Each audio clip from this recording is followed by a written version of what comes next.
เอาสบายดีเนาะมื้อนี้มันอยู่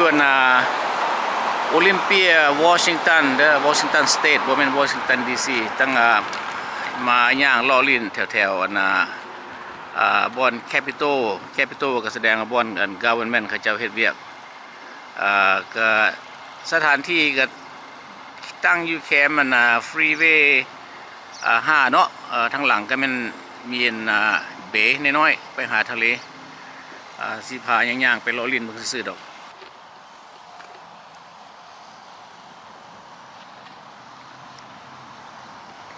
ตอนนี้น่าจะคนมาย่างลิ้นแถวรถจอดรถแถวนี้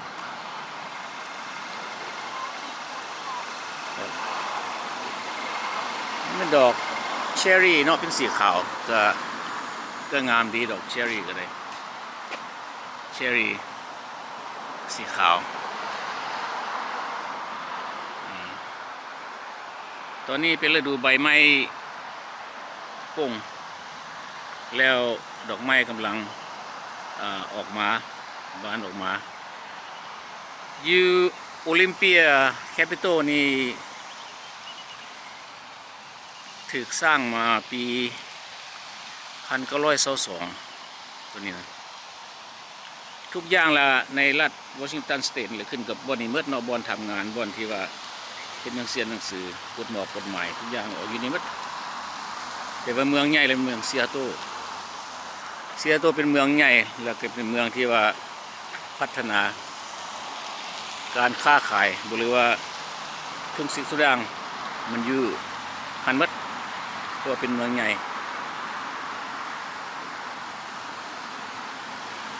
อากาศค่อนข้างดีพอสมควรในราว58 ดีกรีองศาฟาเรนไฮต์ก็สิประมาณ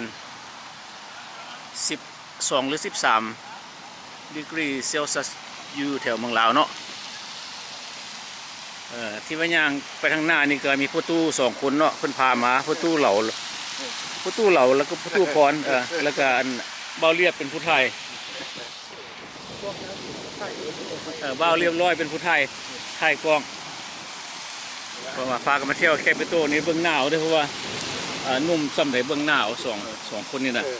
ผู้ตู้พรผู้ตู้เหล่าซองนางเอกบ่ได้ว่าซอกนางเอกบ่ได้เลยต้องพระเอกก็งามก็เปิดน้ำก็งามดีเนาะก็เพราะเท่านั้นเพราะเขาก็มีพากันย่างล้อลิ้นซื่อๆเพราะว่าตามภาษาก็ตามภาษาผู้เฒ่าเท่าปานกลางเท่าแท้ๆก็มีอยู่เท่าก็ยังบ่เท่าปานใด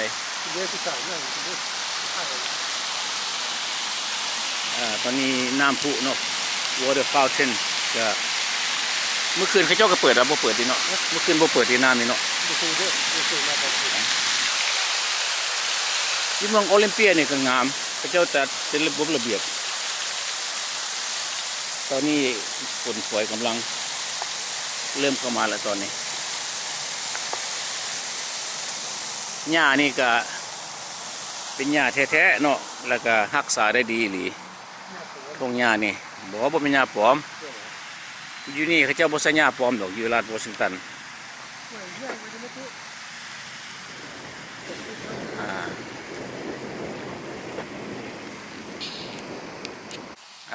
ต่อไปนี้น่าจะเป็นhistory อันหนึ่งเนาะไปอ่านเบิ่งนำกันว่ามันอย่างกันแท้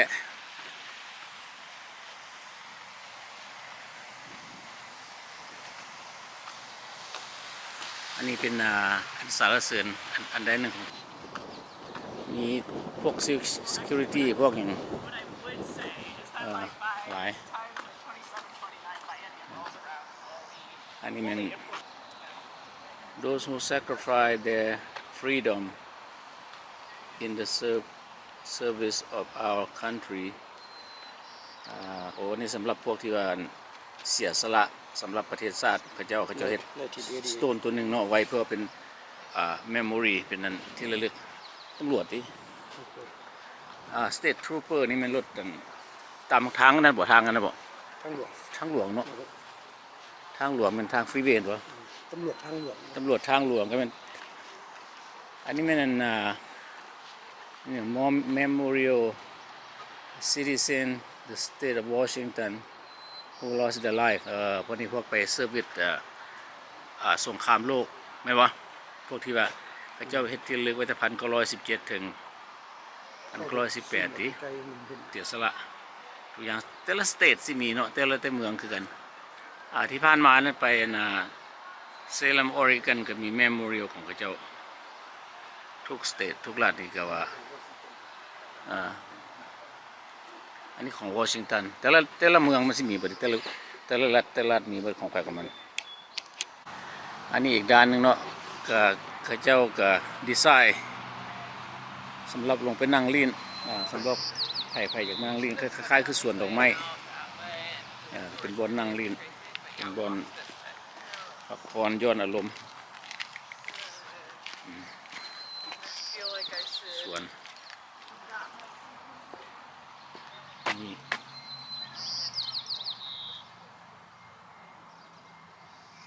ก็เป็นลุบ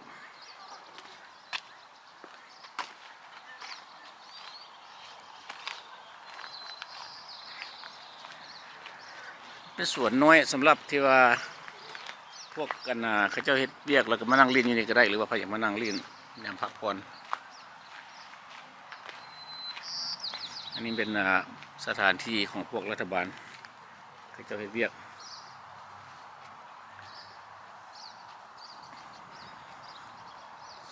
มีแต่ว่าความสวยงามเนาะเขาเจ้า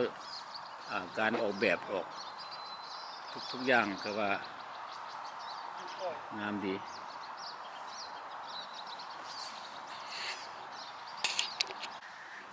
จักหน่อยย่างไปเบิ่งว่าวิวพอยว่าเป็นอะไรลงไปนี่มันมีน้ำจุดชมวิวซะดิพาไปเบิ่งไปพร้อมๆกันโอลิมเปียนั้นเป็นเมืองน้อยนะครับเป็นเมืองงามเป็นเมืองพวกรัฐบาลเขาเจ้าเฮ็ดเวียกและเขาเจ้ามักเลี้ยงหมาบ่ว่าอยู่รัฐใดเห็นเขาเจ้าฮักหมาคือฮักลูกของเขาเจ้านี่เลี้ยงหมาเขาเจ้าสัตว์สาว่าสิ่งนี้อยู่เมืองนี้ไปทำลายบ่ได้ไปตีบ่ได้เพราะว่าเขาห้องว่าทำลายสัตว์ถูกปรับไหมอีกจะไปตีไปฆ่าสัตว์เอาไปติดคุกย้อนก็เห็นมาที่ผ่านมาตามเพราะว่าถ้าหากผู้ใดตีหมาหรือว่าทำร้ายหมาถึงหมาหรือว่าสัตว์เนี่ยก็ได้ถูกบาดเจ็บโดยเฉพาะเป็นหมานี่แหละตำรวจจะเอามาใหม่หรือจับไปเข้าคุกเขาบอกให้ abuse เบิ่งดูพี่น้องเพราะว่าลงไปนี่มันก็งามนะเบิ่งเพราะว่าตัวแคปิโตนี่มันอยู่สูงแล้วมันนี่ลงไปเป็นจุดชมวิวเนาะคล้ายๆว่าเป็นเบ้หรือว่าอะไรหนึ่งเนาะก็มีคนลาวอยู่เขาจะเคยมาตึกเบ็ดแถวนี้คนลาวจะว่าสว่างก็ตึกเบ็ดได้หลาย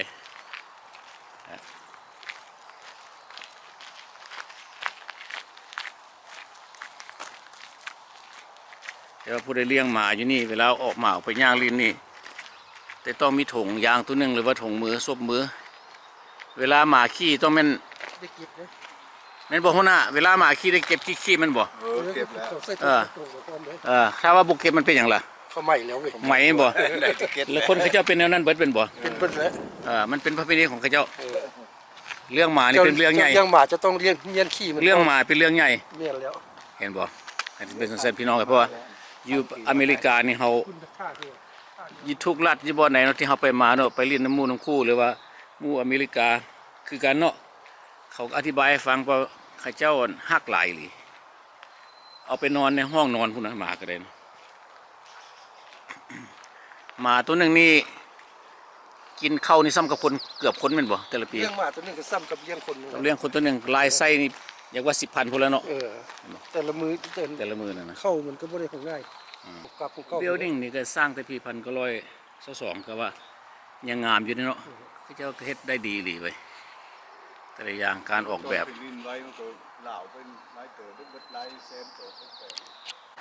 บัดนี้เฮา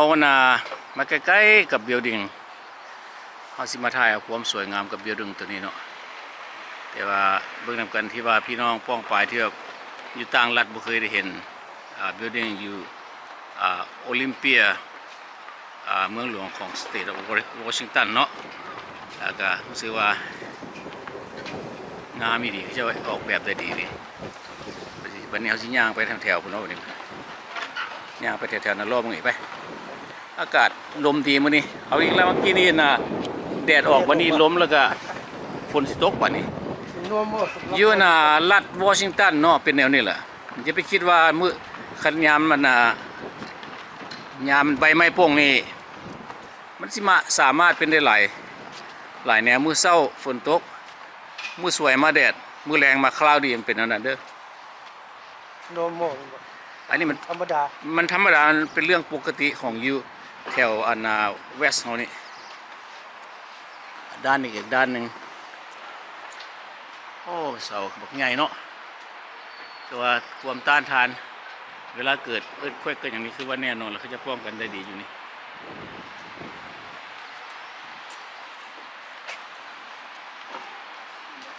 งามหลายเด้อเสาแต่ละเสากับบักใหญ่เนาะทางขึ้นก็ดีไซน์ได้ดีอยู่อากาศตอนนี้รู้สึกว่าประมาณ10 ดีกรีเซลเซียสอยู่ลาวเด้อประมาณนั่นแหละเพราะว่า40 ปลาย 50เพราะว่าต้องเป็นขนาดนั้นฟ้าลมพร้อม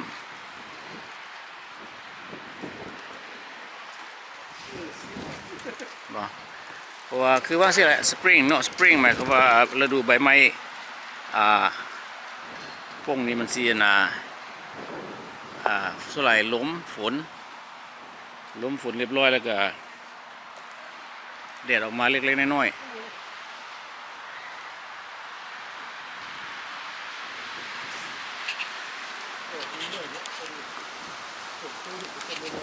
ตอนนี้ฝนกำลังลงมาเล็กๆน้อยๆบัดเฮาสิ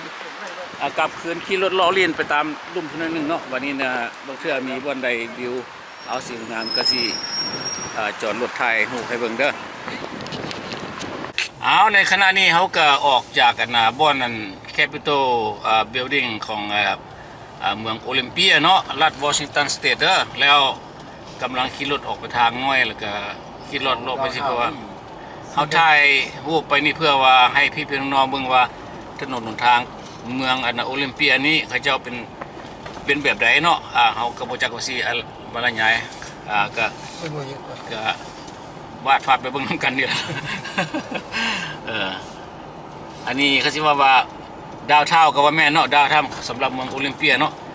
โอลิมเปียแล้วก็เมืองนี่เลซี่มีหยังก็ไม่ได้หลายเมืองต่อๆกันแล้วมันก็เป็นเมืองใหญ่พุ่นล่ะเกือบไปติดถึงตะโกมาพุ่นล่ะถ้าเมืองใหญ่ๆอะไรมันตะโกมาแล้วก็ออกไปก็เมืองเซียโตเป็นเมืองใหญ่เนาะเมืองดังเมืองท่าเรือเขาเจ้าเมืองท่าเรือเมืองท่าอากาศยานญี่ปุ่นมื้ออื่นก็เด้อคันอากาศดีว่าสิออกไปแต่เช้าๆเพราะว่าให้มันมีเวลาเพียงพอได้มื้อนี้มันก็เลยมาเล่นน้ำหมู่อยู่แถวโอลิมเปียนี่เนาะก็มีเวลาเล่นน้อยเขาก็เลยออกมาจับกล้องมาถ่ายเล่นแถวๆนี้เพราะว่าพี่น้องบางคนอาจจะบ่เคยเห็นบ่ได้มาอเมริกาก็มีเนาะสำหรับว่าอยู่ไทยบ่อยู่ลาวเนาะก็ให้ได้เห็นพร้อมๆกันตอนนี้เขาลงมาฟรีเวย์หรือว่าทางด่วนอยู่เขตโอลิมเปียบางทีนี่ฝนตกวันนี้พันแดดออกมาแล้วเนาะมันเป็นสิละอยู่เมืองนี้มันสิออกไปเลาะเลียนแถวขี่รถเลาะทางในเมืองได้แล้วก็สิไปเลาะเบิ่งบ้านแถวใดก็บ่จักละเอาแต่ละซูเฟอร์มันสิพาไปเบิ่งบ้านที่ไทยเป็น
เบิ่งไปเผินๆแล้วคือคน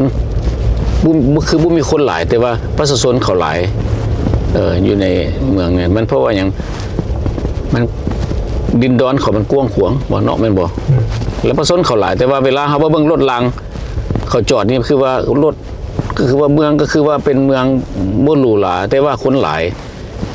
เพราะว่าเขาจัดบ้านเป็นระเบียบรอเขาบ่ให้มันเอะอะ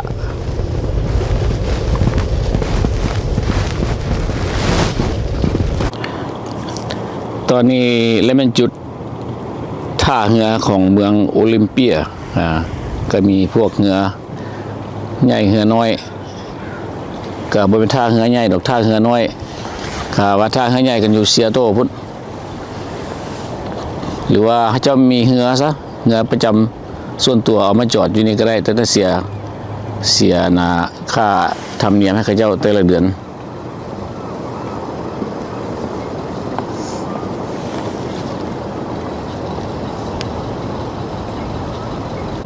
ตอนนี้น้ำทะเลกำลังเริ่มขึ้นมาติว่าเบิ่งคืออาจจะแม่น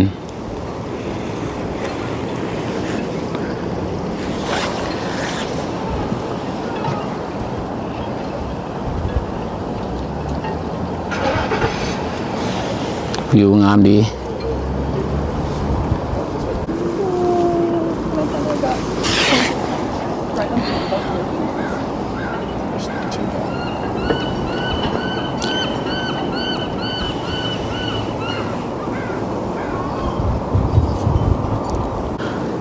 บางคนเขาเจ้าก็เอาเหือมาจอดไว้ที่ว่าเราเห็นเป็นเหือเงินน้อยๆมาลอกจอกแจกอย่างไรมันเหือส่วนตัวแล้วก็ทางหน้าแล้วก็คนเขาเจ้าก็ไปอยู่ในหันได้อยู่กินอยู่หันนอนอยู่หันมีห้องนั่งเล่นก็ถือว่าเป็นก็ดีแน่นึงเนาะสำหรับคนที่ว่าอยากสมมติว่าคนนั้นบำนาญแล้วก็มีเหือลำหนึ่งซะก็ไปยุ่งสั้นมันฟูได้ตัวเงินนะเนาะฟูไปฟูมามันขึ้นเห็นไว้คือหลังนี่ก็แม่นเป็นบ่เสาเนี่ยนะเขาเฮ็ดอันนั้นโอบไปเวลาน้ำขึ้นมาก็ขึ้นตามอันนั้นเสาที่ว่าสีฟ้าไหนสีดำๆนั่นนะสีดำโอ้เสาเดียวเป็นอ้อมอยู่นั่นแต่ได้มันขวดนี่มันฟูได้เนาะฟูขึ้นฟูลงไปตามอันนั้นตามเสาฟูขึ้นฟูลงเราเทื่อมฮอดคุณขอบน้ำเบิ่งก็คักไปนั่นเดี๋ยวเราเบิ่งเงินน้อยๆเขาเจ้าก็อยู่ในมีตั้งมีอย่างพร้อมเนาะสูงขึ้นมาตามระดับอยู่นี่ก็คือว่าคักซื้ออาหารการกินแล้วก็ไปอยู่ไปนอนอยู่นั่นก็ได้ตัวเนาะ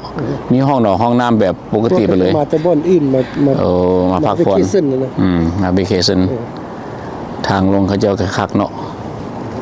อันนี้เป็นสำหรับเขตของโอลิมเปียเนาะ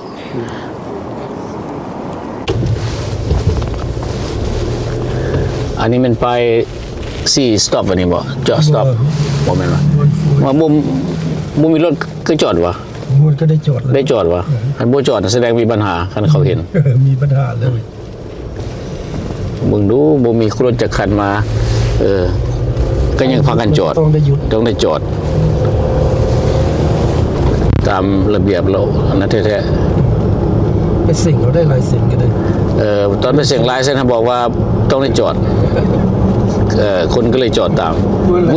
ว่าไม่ลายเซ็นซื้อเอาได้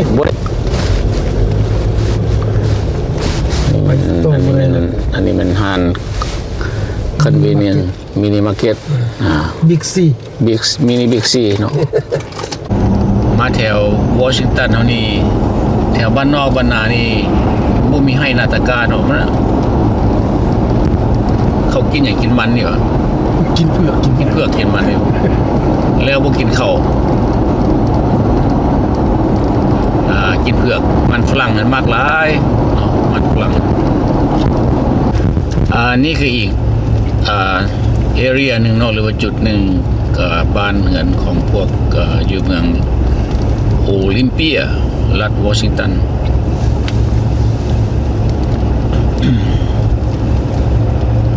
โอลิมเปียวอชิงตันสังเกตเบื้องเฮือนก็เจ้าก็สิบ่ค่อยห่างกันปานใดประมาณ6 ฟีตเป็นจะประมาณ2 เมตรเนี่ยเนาะแต่ละข้างบ่เรื่องข้างเฮือนหาข้างเฮือน มันเขาเจ้าประหยัดบางเขตก็ประหยัดเนื้อที่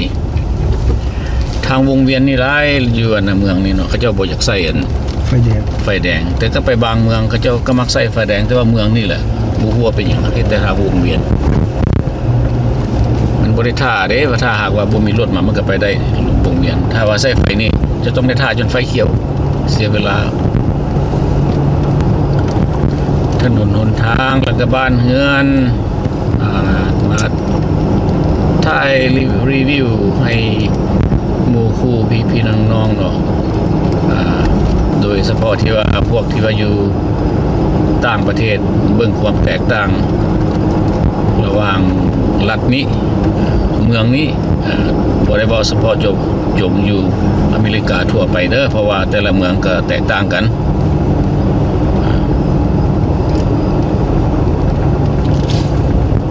บางคนก็มาอเมริกาหลายปีก็บ่ค่อยได้ไปต่างรัฐก็บ่เห็นสภาพการแต่ละรัฐเป็นอะไรบางคนก็มาเห็นเหตุการณ์แล้วก็อยู่รัฐเดียวแล้วก็ย่างเก่งกับไปเล็กๆน้อยๆบ่ก็ได้ย้ายหลายก็อยู่หั่นละลึกอยู่ใส่ก็อยู่หั่นไปเลยก็ฮู้สภาพการอยู่เขตนั้นหลายแล้วก็ทางนอกก็บ่ฮู้ก็มีแม่นตัวประธานอันนี้เขาเจ้าเฮ็ดหน้าบ้านมันน้อยหลังบ้านน้อยเพราะว่าคนพวกกินรีไทยเท่าแล้วโอ้บ่จักเฮ็ดเวียกหลายว่าเนาะไปแล้วก็เลยมาอยู่มันบ่ได้เทคแค่ตัดหญ้าตัดยกหญ้าสิมีแต่ผู้เฒ่าอยู่บ่เขาเบิ่งว่าก็เขาเจ้าหน้าบ้านหลังบ้านเขาเจ้างามได้เนาะพวกนี้นะมีหญ้าตัดหญ้าอยู่ที่นี่หรือว่าเขาเจ้าจ้างคนมาตัดบ่เลยว่ามีพวกเขาจ้างคนมันมีพวกเสียงกันเขาเจ้าต่างหากพวก associate บ่ associate โอ้ก็จะพวกเขามาเทคแค่อีกเห็นแล้วก็อยากได้หลังนึงอยู่ก็อยากมาอยู่หลังนึงอยู่แบบตัวเองก็ได้ผู้เฒ่าเนี่ยถ้าไปอยู่ประเทศใดก็อยากได้แบบนี้ละรีไทยแล้วบ่จักเฮ็ดเวียกแบบว่าเบิ่งคือว่างามหูงามตาบ่ว่ามันว่าเขาเหลียวไปข้างซ้ายเหลียวไปข้างขวาก็ว่าคือกันหมดเนาะโอ้หมาตัวนั้นมันหมาคืองามแท้นะให้บ่ตัวหมีเว้ย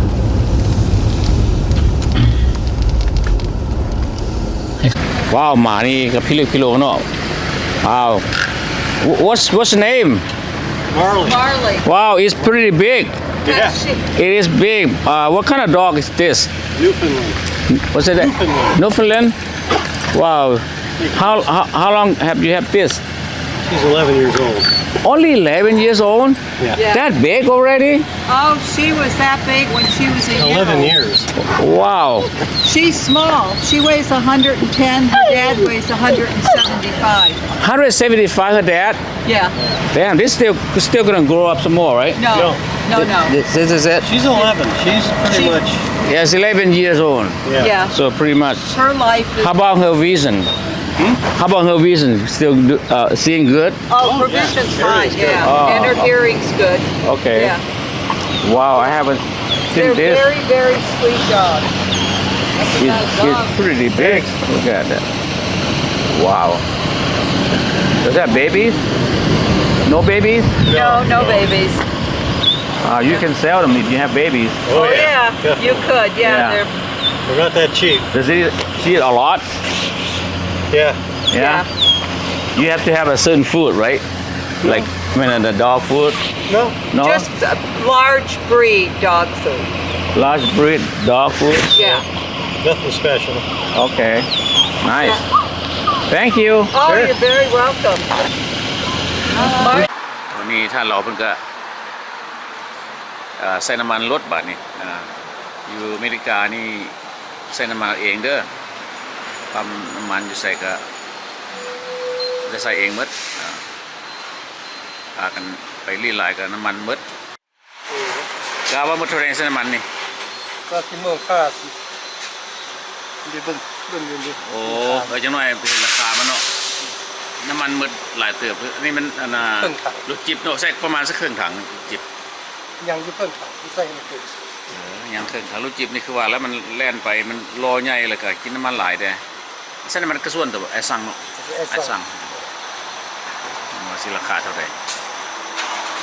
ใส่92พรีเมียม โอ้ใส่พรีเมียมน้ำมันดีได้โอ้พรีเมียมมันก็แม่นแล้วน้ำมันแพงอีก$30แล้วอะไร ใส่น้ำมันธรรมดาไม่ได้เพิ่มโดนไป ผมมันบ่แพงเนาะ$40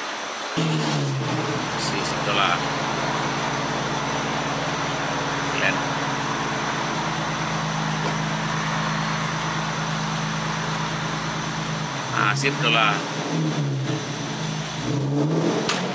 วันนี้$53ไปเนาะ$54ซะวันนี้เครื่องถังวันนี้ เครื่องผัก คันเต็มถังประมาณ100นึงเนาะใส่น้ำมันนี่เนาะไปปะเนี่ย ไป พากันไปเที่ยวมากับรถกระเพื่อนเนาะวันนี้เพิ่นสิท่านสิสลองสิไปล้างรถก็เขาจ่ายเงินเดียวจ่ายเองบ่ จ่ายเอง จ่ายเองอยู่ห้านี่เอาเครดิตการ์ดเนาะยัดเข้าไป มีราคามันอยู่ โอ้มีราคาเท่าไหร่ล้างตัวนี้นะ $18 $15 13 มื้อนี้เอาสิล้างราคาได้$13เนาะ 18 เอา$18มันล้างแล้วทางล้างทางนั้นเนาะทางวอชใช่ล้างแล้วมันคิดว่าเข้าไปเองบ่มีคนตัว บ่ เบิ่งเด้อพี่น้องล้างรถอยู่นี่บ่มีคนเด้อล้างรถนี่พากันไปเบิ่งกันเนี่ยบัดนี้จ่ายเงินแล้วในมาชินแล้วก็เข้าไปบัดนี้ขี่รถเข้าไปนี่มันก็สีดขึ้นมาน้ำก็สีดขึ้นมานี่แหละไอ้บ่พุ่งขึ้นมามี2ฝาข้างก็เบิ่งเนาะมันก็ครับค่อยขี่รถเข้าไปมันเอาอันน่ะเฮ็ดน้อยๆสักคนที่บ่พุ่งขึ้นมาน้อยๆซั่นมันบอกว่ามีโอ้มันบอกว่า stop ได้บาทนี่ stop back up เท้า back up แล้วก็ cleaning เตรียมแล้วเนาะบัดนี้เนาะวันนี้ก็อ้ายนี่มีหยังนี่ตู้เข้ามาบัดนี้นะ เวียก โอ้สีดลงมาบัดนี้สีดน้ำลงมาบัดนี้นะสีดน้ำลงมาคันสมัยเนาะบ่มีล้างรถก็บ่มีคนมึงเด้อปิ้นมาเรื่องๆอยู่นะ คนตกงาน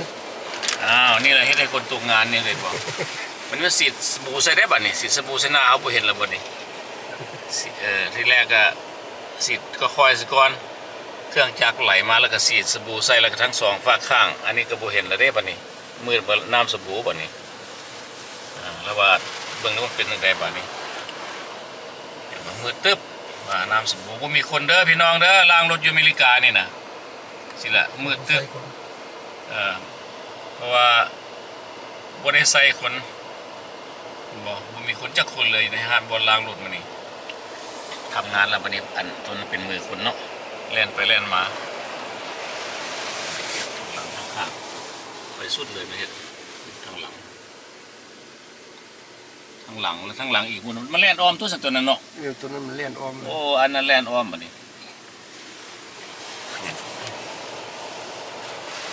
ตัวเขียว ตัวนี้ แล่นอ้อมมาแล้วใช่ไหมแล่นอ้อมมาแล้วตัวเขียวแล่นอ้อมมา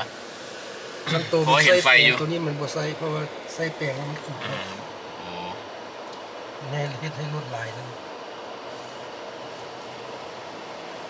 อันนี้ค่อยตูดไปวันนี้บอก บ่ละ ยังอยู่มาเก่าอยู่ ร อ่ะ ถก็จอดนี่แหละรถมันจอดบนเก่า นะตัวเครนนั้นตัวนั้นเราเป็นสีฟ้าเป็นไฟสีฟ้านี่ย่างไปเป็นบ่ออ้อมโอ้ละล่างอ้อมไปละบัดนี้แจ้งได้บัดนี้นำไปนำกล้องเขาก็นำไปเนาะ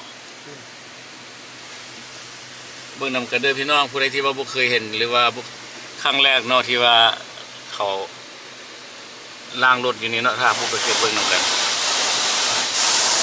ในเมืองนี่เดี๋ยวตัวนั้นจะอ้อมไปเนาะเงึดทันสมัยดี$18ค่าล่างรถมันเฮ็ดเองทุกอย่างใส่น้ำสบู่พร้อมใส่น้ำแฟบพร้อมเอาอีกแล้วบัดนี้น้ำสบู่อีกว่าบัดนี้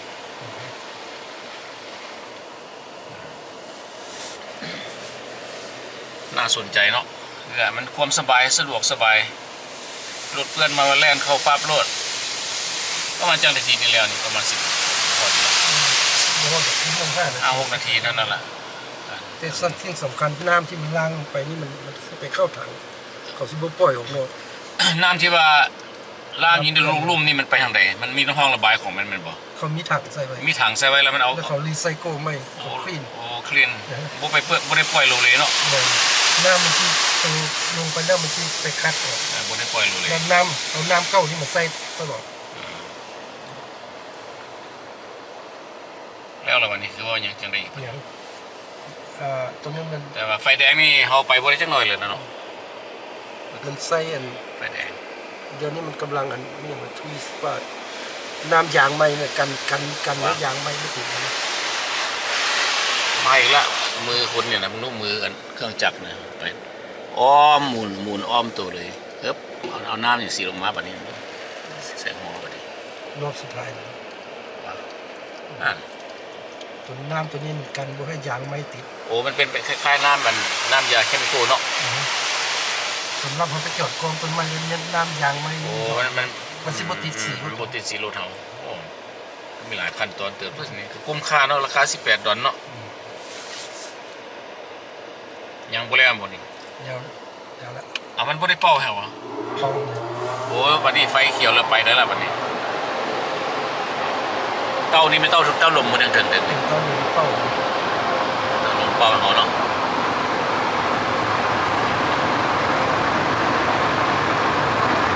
ทันสมัยเนาะ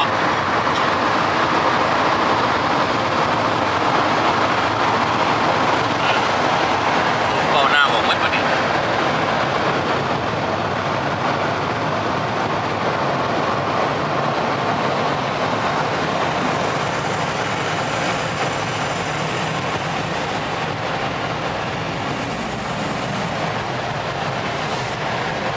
มันสุกไหมเขาเองวะ นะ มันเขาใส่นูจูบ่ บ่แล้วเขาก็ ค่อยหิวไหม ค่อยไป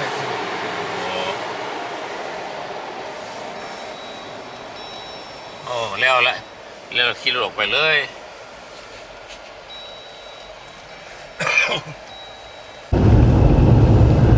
มาเขตนี้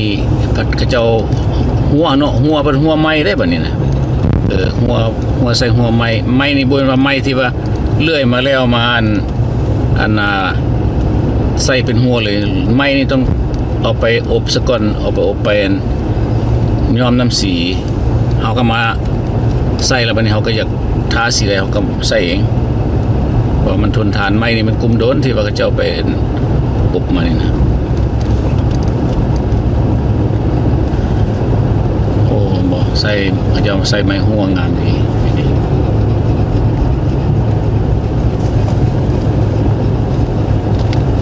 บ้านมองนี่งามดีเนาะเบิ่งแล้วกำแพงมีกำแพงอ้อมไปเนาะเห็นบ่มีก้อนหินแบบก้อนหินกันเจือนว่าเนาะก้อนหินกันเจือนแล้วก็ใส่หัวไม้กับไม้แบบที่ว่ามาตรฐานไม้นี่แบบอันที่ว่าไม้อันในป่าตัวธรรมดาไม้ต้นเฟอร์ต้นนี้แหละนะแบบที่เขาเรียนนี่แหละต้นอันนี้แหละไม้จะออกจากพวกนี้แหละโอ้มองนี่รู้สึกว่างามสมควรเนาะประทับใจมาแล้วก็เห็นวงเวียนทางวงเวียนอยู่นี่อีกก็จังว่าเมืองนี้นิยมวงเวียนไปแต่ละเมืองแต่ละเขตมันก็ต่างกันแตกต่างกัน ประหยัดไฟ ประหยัดไฟก็แม่นเวลาเข้าไปในวงเวียนแล้วถ้าหากบ่มีรถคันใดมาคันใดไปก่อนมาฮอดก่อนเข้าไปก่อนตะบ่บ่ซูซีเด้ บ่ สำหรับเมืองนี้เนาะโอลิมเปียรัฐวอชิงตันเขาก็ได้ไปแคปิตอลมาแล้วก็ได้ไปถ่ายแคมมัน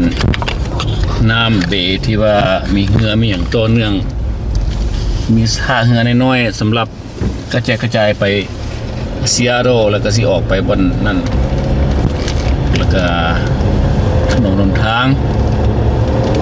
เงินสร้างบ้านซ่องคนเนาะทั้งในเมืองและทั้งนอก